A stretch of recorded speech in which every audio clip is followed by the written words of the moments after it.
o'clock. What are we, June 18? Board of Elections, City of Frostburg. Roll call. Chair O'Rourke. Present. Mr. Brandon. Here. Dr. Bolin. Present. Old business. No. New business? Well, we're gonna do the debrief. I mean, I guess that That'll be Yeah. is separate from new business, so, okay. Okay. 2026 municipal elections debrief. I asked you to consider for today recommendations for changes. Since we made it through one, what would you do differently? Well, I have one recommendation and one question, I guess, and I'll just handle the question first. So, when a ballot is mailed, like say on June 2nd, so let me back up. The question is shaped somewhat by the number of ballots we received that were postmarked after June 2nd. And I'm wondering if, and so I'm curious, is it possible, given the current setup, for someone to put in the mail a ballot on or before June 2nd?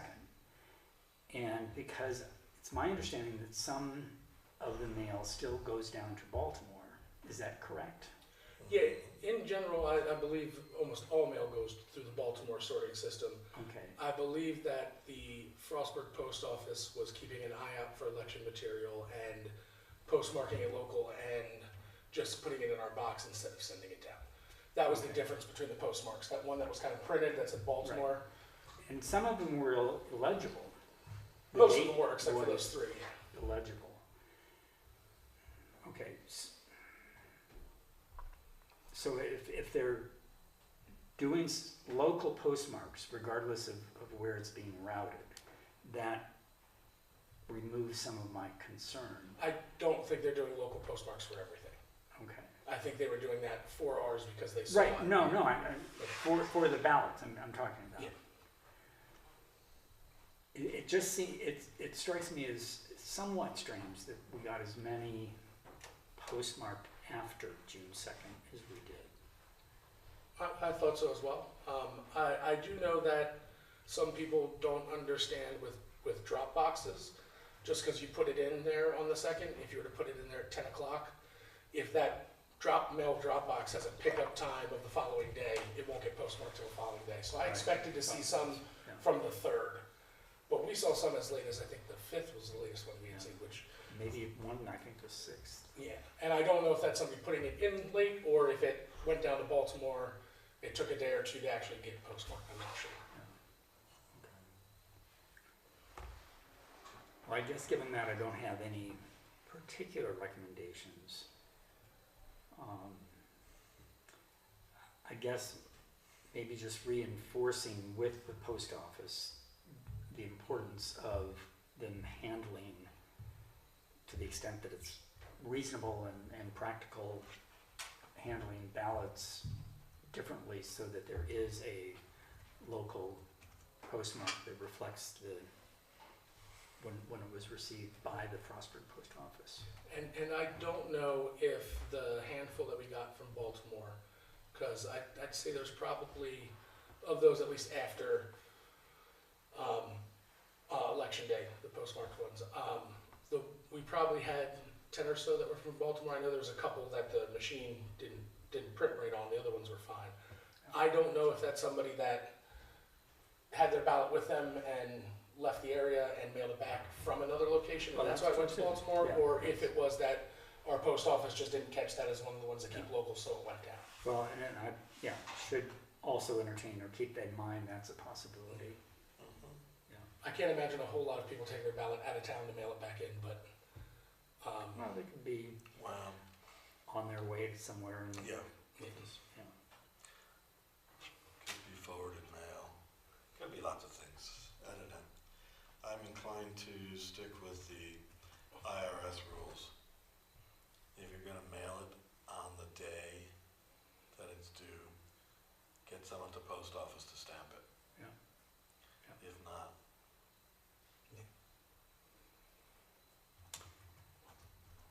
And whether or not that could be incorporated into the instructions is another question. And I will say that, I know one of our concerns was originally because of some of the Baltimore mailing issues, whether we would get all the ballots back by the, was it the 12th, that Friday? Yeah. And we haven't gotten any since, so, at least not that I'm aware of, so, That's good to know. yeah, so that wasn't as big of a problem as I thought, but the postmark issue may be the issue. Yeah. The recommendation, and this I think is something we've all talked about, is to explore ways to make it the counting less labor intensive.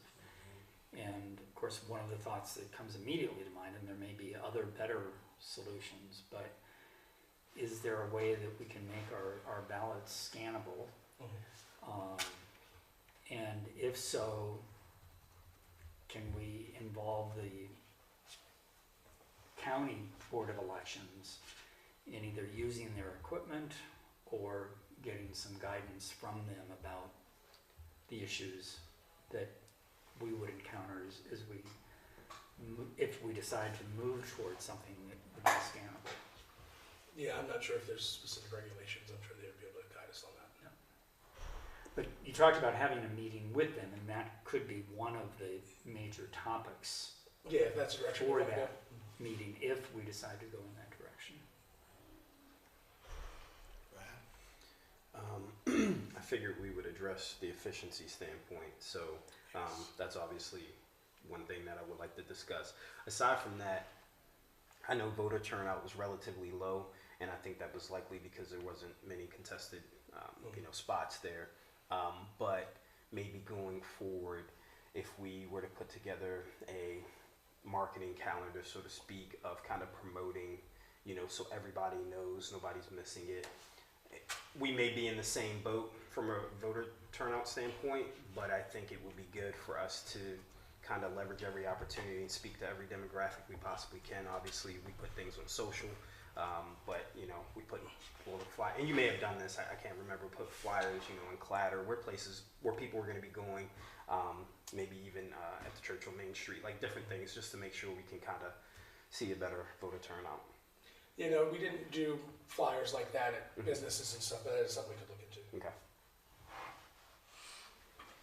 I also thought about the efficiency.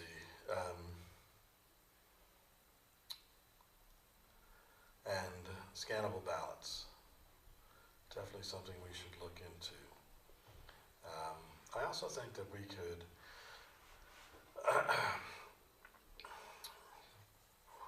modify the way we get mail-in ballots. The way we get them. We spent an entire day opening envelopes. That's not necessarily a very efficient use of our time. Personally, I think we could streamline the actual process of it. For example, for the 12th, we weren't all opening envelopes. We were doing it in an assembly line fashion. And I think that increased efficiency dramatically. And I do, of course, understand that the volume was much smaller. But if we divide tasks like, Tom, you're opening envelopes, I believe. I was checking voter signatures on the inside envelope. And Brad, you were looking at the books. Okay, so something like that. Okay? So effectively, we're doing 3 steps. There's 4 of us. So we could have A through M and blah, blah, blah. So that we process everything in one swoop. And then effectively all we have left to do is open and tally the voter envelopes. The other thing I was thinking about is, I don't know that there's any reason why we can't meet before Election Day and process, but not count, mail-in ballots. So that we can, for example, I just got an email from the state telling me that my ballot has arrived. So they obviously looked at them. So if we do, what, 3 weeks or 4 weeks, does anybody remember? When we mail them out, or, Yeah. I think it's 4 weeks before. Let's just say it's 4 weeks before. Instead of waiting until Wednesday after election, we can process the envelopes that come in, open, verify signature, verify against the voter rolls, bundle them up. So we spend maybe an hour and a half, 3 Fridays in a row. So that by the time we get here, all we have left is the drop box, or effectively the drop box. So you're saying process them down to the voter oath envelope? Yep. So they wouldn't be opened yet, but they'd be, So the only Checked. thing we're opening the day that we're actually canvassing is the day after election is drop box. You have to do the whole thing. And the mail-ins will be opening the voter oath envelope to get the actual ballot out. So effectively, we could cut down significantly and possibly even start counting that day. And that would apply even if we go to a scannable Exactly, ballot. yes, So regardless of which direction we head, yes. that could reduce the amount of, the intensive time Yes. over a short period. Right. Personally, I would rather spend 3 bundles of little time Yeah, than an a entire marathon. day. Yeah. And we may spend the entire day anyway, but I suggest that there's a significant possibility we could actually have results on that Wednesday. So that, basically, I bet you 2 out of at least 2 of our candidates were chomping at the bit to try to find out what the results were, as well as interested parties as well. So anything we can do to expedite the process, to get the information out quicker, I think would be beneficial for the community And us. and us.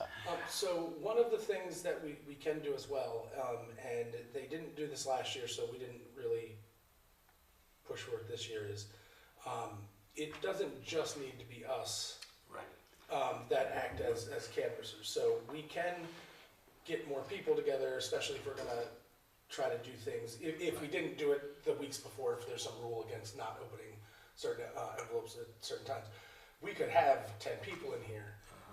We could train them ahead of time, so that they know what they're getting into. And we would be more of an oversight committee than a hands-on group. That was my 3rd recommendation, was to increase the pool of volunteers doing. Or voluntold. Or voluntolds. Yeah, volunteers, yes. For, at the very least, the manual labor part. Manual, I make it sound like they're building a bridge or something, no. The slitting open those damn envelopes. Yeah. So realistically, it could just be 6 folks if we've got 3 stations that we do. And if we do the work prior to those Fridays, that's gonna make that, I would venture to guess we would have our counts done that day, Right. likely. One of the things that we'll have to figure out in that kind of assembly line concept is using that tracking form. So I will say one of the things that worked really well, even though that form is rather confusing when you just look at it before you get involved in it, is it very much helped us verify that we didn't miss anything along the way. And it slows things down when you have to count all the envelopes that came in by mail, verify them against the forms, and then open them all up and then organize them, and then, you know, like that one step at a time. But it does allow us each step of the way to make sure, like, okay, 3 envelopes weren't signed, so we know that these go here, and we're now down to this number. And so that when we get to the ballots, we know that we have all the ballots counted. If we were gonna do an assembly line concept, we may need to do it in chunks of 100 or something like that, so we can still kind of keep that tracking. But I think there's a way to do it, we would just have to be mindful of that. Because Well, if we open them in smaller bundles, that would solve one of the tracking problems right there. Mhm. Keeping track of 700 envelopes is a lot more challenging than keeping track of 150. Mhm. Each time we go through a batch of mail-ins, we complete a form. Yeah. The language on that form does definitely need to be cleaned up. Yes, It's far too confusing what they meant by that. yeah. Much like we do, well, when they count the stacks of 50, everybody has their own little form. So when we process them down to the actual ballot envelope itself, we fill out a form that day, Mhm. and then we justify it at the end of that day. And then the same thing the following 2 weeks, and then on the day of the election, then we just add them all up. Yeah, and I think that would work fine. We would just need to make sure we kind of keep track of that, because one of the things when we were just taking ballots out of the mailing envelopes was keeping track of, you know, if one envelope had 2 voter oaths in it. You know, we received 200 mail-in envelopes, but there's 201 ballots in it. So if at the end we count everything and we're an extra ballot over, you know, obviously something didn't line up and that could cause problems. So everything worked out numbers-wise. So we just, like I said, just have to find a way to do that in batches.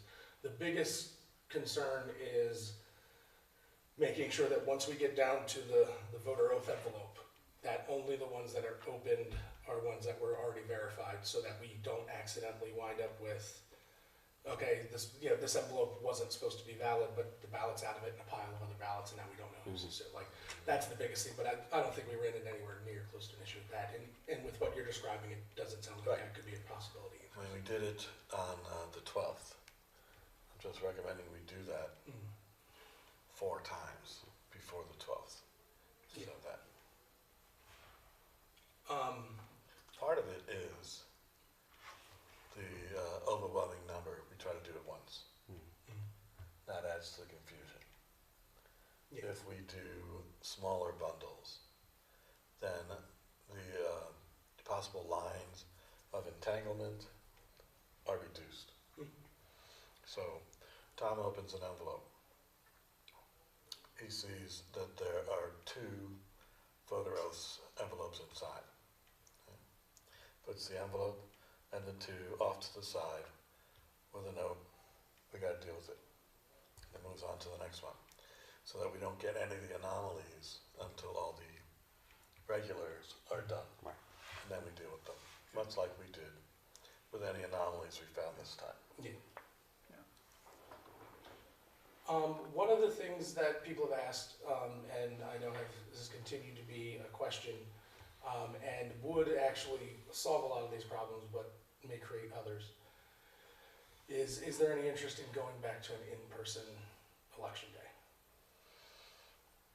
So the one thing with the in-person election day is all of the individuals show up, they get checked off in the binder that we were checking off ballots in. They get handed a ballot, it goes into a secure location, and there's no opening of anything.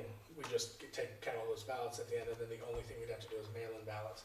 I don't know if we went to an in-person version, if that would reduce a lot of the numbers of mail-in ballots, because people have the option to come in themselves. The other thing that would solve, but where some people may not think it's the best idea, and I go back and forth about this, is if we did an in-person election, what would make the most sense would be, instead of just mailing everybody a ballot, we would open up the option for people to request a ballot. And that would cut down on waste when it comes to, you know, we mailed out 4,000 some ballots, and we only got, you know, a total of about 1,000 back, so that's 3/4 of the cost of postage and printing and all that kind of stuff going away. But does that reduce people's, access to the election? And I don't know if that's the case. That would be my concern. The percentage of those who actually vote would decrease, but that's a supposition I'm making. Well, we can do what the state does, where you can request permanent mail-in. And keep a record. Yep. We could do Yeah. that. Keep a log. And if we were to go to that route, I think it would still, especially the first year, we would send out a mailing to all registered voters saying that you can request a ballot and information about election day and all that kind of stuff. So they're still getting something in the mail. It would just be, one stamp, one piece of paper. We wouldn't be sending out, we sent out 3,000 stamps that didn't get used, and again, to me, it's worth the cost that people, that we have a good election process. But if we go to in person, that might be able to change. In person, I'm not opposed to it, I'm just thinking, we need, personnel Mhm. at the voting booth then. Well, and I'm not sure if that's something that we could contact the Board of Elections about and see if some of the people that have registered to be election judges for the county election would be, maybe we could tap into some of those people and, There would be the additional cost, I presume, since those folks working the county Mhm. elections are paid. Right. oh, I would imagine. It would raise that issue. And is it $250 for the day, $300 for the day? I'm not sure. I think I My would. wife is one, but I Yeah. can't recall something That sounds, along those that rings lines. a bell. Yeah, I don't know if that's for the person running the precinct, and maybe everybody else is 150 or, yeah, but we can look into that as well. But we spent on printing and mailing, it was $8,000 or $9,000, so even if we had 10 people, we would be far from that. Ideally, we would get scannable ballots. Have people scan their own ballot when they come in. They Like- sign in, they get a ballot, they mark it, and then they send it through the machine, which collects and tabulates. So then we are left with mail-in, which could be a lot, or not.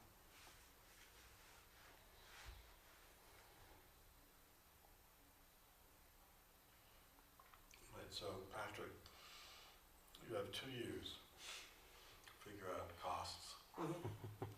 Well, and I know that the county's gonna be busy for a few months. With primaries coming up in the 2026 election. But my thought was if we could kind of decide what direction we want to go by early next year, that would give us about 6 months or so to put everything through, because if we were going to switch to, for example, like an in-person election or things like that, we would have to pass a couple ordinances. We would have to, change some legal things. And that would give us about 6 months until we needed to start addressing the upcoming election and mailing things out and those types of things. So basically, a year from now, we want to know what the system was. Right. Can we effectively solicit input on this? Like the city council meeting? No, Or like survey. population. Okay. So there's, Well, I mean, the population could be invited to the city council meeting, but you're Get the suggesting. opinion of the 6 people who show up. Right. I'm I- hoping to no, get a I little get bit more, Yeah. yeah. so I think there's a couple ways we could do that. What I would suggest is that we decide what options we'd like to kind of investigate. And maybe that's when we sit down with the county and ask them, did they have the machines for it and things like that. I don't want to suggest something to the community that we can't do. What I'm suggesting is, we ask the community if they'd be interested before we start investigating. If the response rate is no, 90% of us want mail-in voting, then that tells us, don't bother with talking about in-person voting. Okay, I see what you're saying. If the response rate is 90% in favor of in-person, then we have to figure out a strategy for how do we accommodate the 10% who don't want, how how do we deal with mail-in votes, how do we solicit that, how do we get the information out, et cetera. And then, we'll see, it's easier to say, we would really like to help you, and we really wanted to bring this in, but it costs $50,000 for a voting machine. If they still want to do it, then they come in, then we're back to the paper envelope thing. But honestly, I believe finding out if the public is interested in it should be the first step before we start devising potential options. And if So we you're wanting to get a pulse from them before we explore feasibility? yes. Yep. We can always explain later, if there's anyone in the city who doesn't understand fiscal crisis, fiscal exigencies, we can explain it to them. But I would recommend asking before we spend time investigating. Yeah. I will have to look into see if there's a good way of doing that where we can ensure that anybody responding is actually Frostburg residents. So one of the ways we would normally solicit input like that would be by putting a public notice in the newspaper, on Facebook, things like that, and encouraging them to come to a meeting. Okay. That's that- fine. I'm suggesting that To we're do gonna it. get such a small return rate that it's gonna be statistically insignificant. I would agree with that as well. But the concern being is, that, we could reach a lot of people if we put like a poll out on Facebook or something. But when you do something like that, it could be people from Texas responding and this and the other that Yeah. could really. There's somebody, I mean, people at the university, they always send me things to faculty that are somehow privacy guarded, but gatewayed, so only like faculty can Well, respond. like you're voting Right, for faculty senate and so forth. right. I don't know how to do it, but Yeah. you could do it on Facebook and What about, and I don't know that you guys may not have it, you may not have a database to be able to do so, but for me, I have a database of all alumni, so I have their email addresses. Is that something that's not, yeah, I didn't think We so. don't have email addresses of all the Okay. residents. We could do a mailing. We do have their mailing addresses because of the Right. voter rolls. But then there's cost again. But reduced cost compared to the printing and all that kind of stuff. Something we could also technically include in like a water bill. It wouldn't go to each voter, but it would go to each residence or Right. business and things like that. But the question then is, are we asking them to mail us back something? Are we asking them to, call us to, Right. do we put a QR code in there? Do they share it with other people? Does it get posted on Facebook? It's tough. Yeah, and we could do this, kind of long term and kind of say that, if you have, preference or anything like that, please come to one of the next 3 or 4 council meetings and state your preference. And we could talk to mayor and council about that. That way, it doesn't have to be that they come to a specific meeting, but they have more time. That, I still don't know that would bring in the numbers you're looking for, but. well, it gets a buzz going, and then perhaps the council will get involved as well, and maybe they'll have some ideas that we can use. But I don't see any reason why we can't at least try the traditional route of inviting people to comment Yeah. through Facebook, through council meetings and things like that, and then work from there. And this is specifically of just, are you interested in adding in an in-person election again for now? Well, it would have to be phrased like the option of in-person or mail-in, or sticking with the all mail-in. Because if we say in-person, that implies we're not going to take mail-in ballots anymore, and I don't think that's appropriate. No, I would suggest if we did a in-person election, that people would be allowed to request ballots with no reason needed. Right. And like you said, we may No be able to. justification. Right. Yeah, when we solicit input on it, I'm just suggesting that that needs to be explicitly stated. Because if you say go back to an in-person voting, the implication for most people will be no more mail-in. Yeah. And we do not want them No, to be either or. We would be adding We would have an two in-person options to option participate. to Right. the current Yep. setup. Well, and so maybe not to the current setup, but with the mail-in option still being Yeah. an option, because we wouldn't necessarily, if we went in person and also mailed everybody a ballot, that Right, would no. be a little bit kind of overkill, especially with costs and stuff, so. Well, and a nightmare to Sure. monitor Yeah. the double voting, you know. Right. Well, and one of the things too that the one thing that we would have to look into would be is setting a good date for when mail-in ballots would need to be requested. Because the goal to make sure it doesn't, I know the state's good about, I don't know if they do it every week or every 2 weeks, every month or something like that, but if you request a mail-in ballot, you'll get it, people get it at different times. They do mailings multiple times. To keep everything organized and tracked with us, it would be good if, like, say, you have to request a mail-in ballot by April 1st. They all get mailed out by the end of April, and then you have it for a month before you need to turn it in. Instead of, us trying to mail out things in multiple swaths. That way, if we do have 1,000 or so, we can still have a printing company that does it, that mails it out first, that includes everything so that it's well organized and nobody falls through the cracks.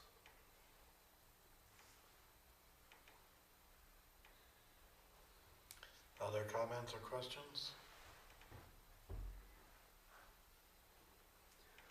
One thing to consider as well, and I think this is just because kind of time has passed long enough, and for the most part, you get registered to vote if you just do things with the state. You get a license, they'll register to vote, all those kind of things.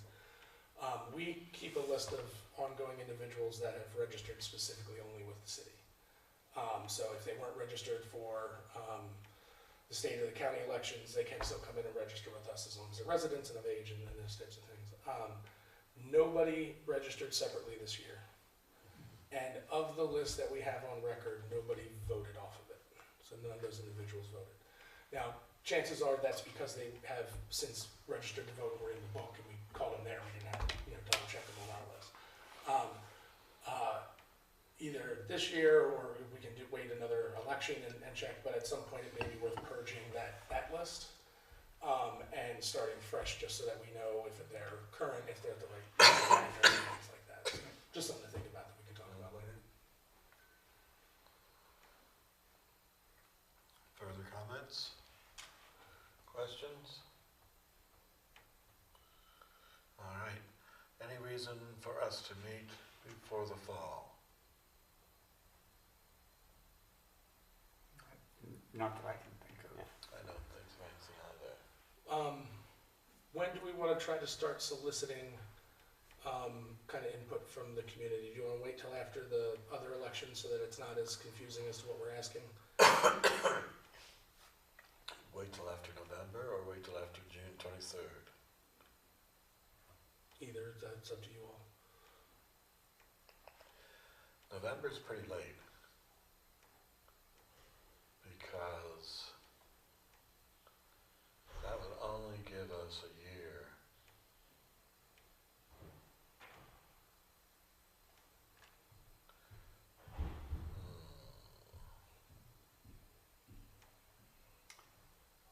I don't know. For some reason, November seems a long whacked. Well, there also may be some value in having it a little bit closer to their most recent experience in voting for the city elections. So maybe trying to get something at the beginning of July, maybe after Something the 4th. in between the two. I will look into seeing if there's the most ideal way of doing that. At the very least, we can put a public notice out about it, and I'll talk to Mayor and Council about seeing if they'd be okay with people coming to voice their preference during the open comment section of council meetings over the next 3 months or something like that, and then seeing if we can find some other way to kind of reach people and terms of, you know, do you know what percentage of individuals pay their water bills electronically? It's slowly increasing, but I don't even think we're up to 50% yet. Oh, okay, Um, that's much lower. Well, I'm sorry, they pay them electronically, they don't necessarily receive the bills electronically. A lot of people pay them electronically. But there's still a lot of people that get printed utility bills. Yeah. But those people aren't necessarily registered voters. Right. So there's landlords that may live out of town and things like that, and Yeah, and yep. there may be 3 registered voters that live in an apartment where water's included, so they never see it. And there may be multiple voters in a household, and only one paying the bill, and, It's a good way to get information out, but it doesn't necessarily reach everybody.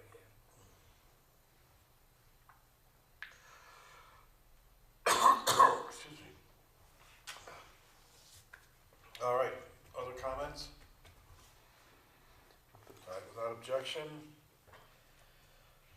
we are adjourned at 2:36.